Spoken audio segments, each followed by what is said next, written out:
ओम श्री लक्ष्मी नारायण जी नमः। सुख सागर 8वां स्कंद 22वां अध्याय। वामन जी का राजा बलि को सूतल लोक का राज्य देना।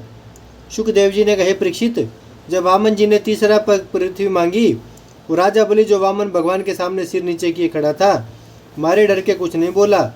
तब फिर वामन जी ने कहा, हे बलि, यदि तुम तीसरा पग भूमि नहीं दे सकते तो यही बात कहो कि हम ना देंगे।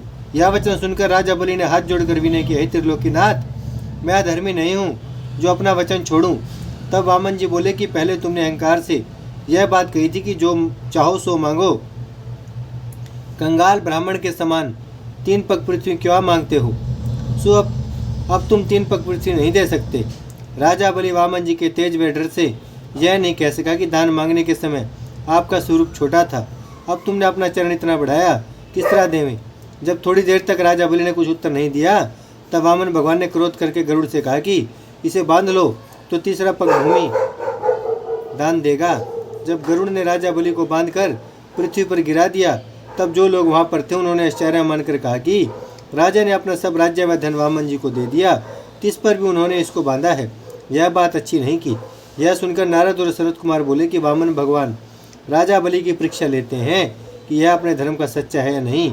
जब फिर वामन जी ने 1 पग भूमि 3 बार मांगकर कहा कि हे राजा, तू इंद्र से ऊपर रहना चाहता था, सो शुक्राचार्य गुरु के शाप से तुझे नीचे नरक में जाना पड़ेगा। तब राजा बलि हाथ जोड़कर बोला, हे वैकुंठनाथ, मैं अपने वचन से ना फिर कर दंडवत करता हूँ। आप अपना चरण मेरे मस्तक पर रखकर मेरा शरीर तीसरे पग पृथ्वी के बदले नाप लीजिए।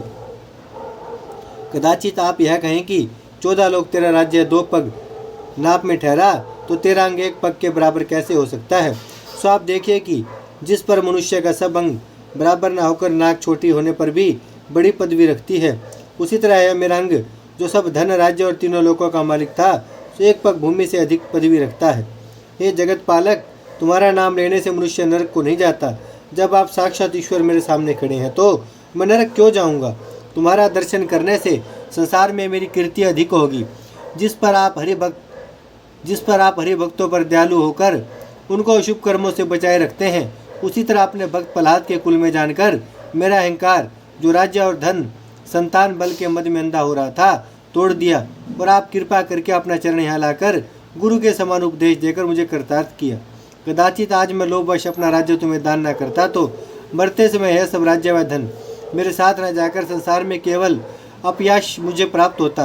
और यह भी मेरा ज्ञान है जो अपने को दान देने वाला समझता हूँ, क्योंकि यह सब लक्ष्मी व पृथ्वी आपकी है। आपकी कृपा के बिना कोई मनुष्य राज्य व द्रव्य पा नहीं सकता।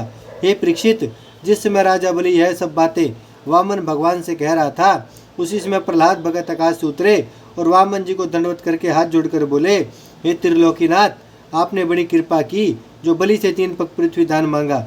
नहीं तो आपको जो तीनों लोकों और सब संसारी वस्तु के मालिक हैं, किसी से कुछ मांगने का क्या प्रयोजन है? राजा बलि जो कुछ तुम्हारा दिया हुआ अपने पास रखता था, सो सब उसने आपको अर्पण किया। अब अपने शरीर के सिवा कोई वस्तु उसके पास नहीं रही, सो दया करके इसे अपना सेवक व भक्त जानकर छोड़ दीजिए। विंध्यावली राजा बलि की स्त्री हाथ जोड़कर बोली, हे दीनानाथ, आपने अच्छा न्याय किया जो इन्हें बांध कर दंड दिया, क्योंकि संसार में सब वस्तु तुम्हारी हैं। तुम तीनों लोगों की रचना केवल अपने खेल के वास्ते करते हो। इसलिए राजा बलि को अहंकार से यह बात कहना उचित नहीं था कि जो कुछ तुम मांगो सो मैं दूं।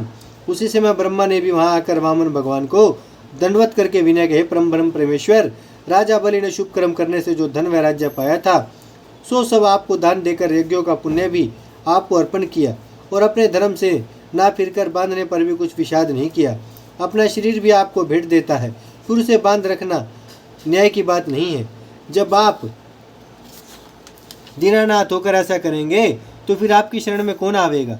जो मनुष्य आपको तुलसी दल, फल, पुष्प और जल चढ़ाकर गुग्गल आदि सुगंध से आपके नाम पर अग्नि में धूप देता है, उसको आप अपना भक्त जानकर संसारी महाजाल से छुड़ाकर भवसागर पार उतार देते हैं। सो राजा बलि ने अपना सब धन व तन आपको अर्पण किया, फिर इसे छुट्टी क्यों नहीं देते? जब प्रहलाद भगत, विंध्यावली और ब्रह्मा ने इस तरह वामन जी से विनय किया, तब वैकुंठनाथ बोले, मैंने राजा बलि की परीक्षा लेकर उसका गर्व तोड़ दिया। तुम लोग इस बात का विश्वास मानो कि जिस किसी पर मेरी कृपा होती है उससे 3 वस्तुएं छीन लेता हूँ। 1 जात या विमान, एक जात्याभिमान, दूसरा धन, तीसरी विद्या, चौथा गर्व। राजा बलि का धन व राज्य सदा स्थिर नहीं रहता और इसकी कीर्ति महाप्रलय तक बनी रहेगी। इसके उपरांत 8वां मनवंतर जो आवेगा उसमें इंद्रलोक का राज्य हम राजा बलि को देंगे। मेरे भक्त लोग किसी बात का अहंकार नहीं करते। यह कहने के उपरांत वामन जी ने अपना चरण राजा बलि के सिर पर धरकर कहा, अब तीसरा पग पृथ्वी मुझे मिल गई। तब बलि ने हाथ जोड़कर विनय किया, हे महाप्रभु, आपका नाम भक्त वत्सल्य है, इसलिए आपने मुझे अपना दास जानकर मेरी प्रतिज्ञा पूर्ण की। यह वचन सुनकर वामन भगवान अति प्रसन्न होकर बोले, हे राजन, तू दास मत हो, मैंने सूतल लोक का राज्य तुझे दिया। उसी जगह तू अपने परिवार समेत जाकर आनंद पूर्वक वास कर।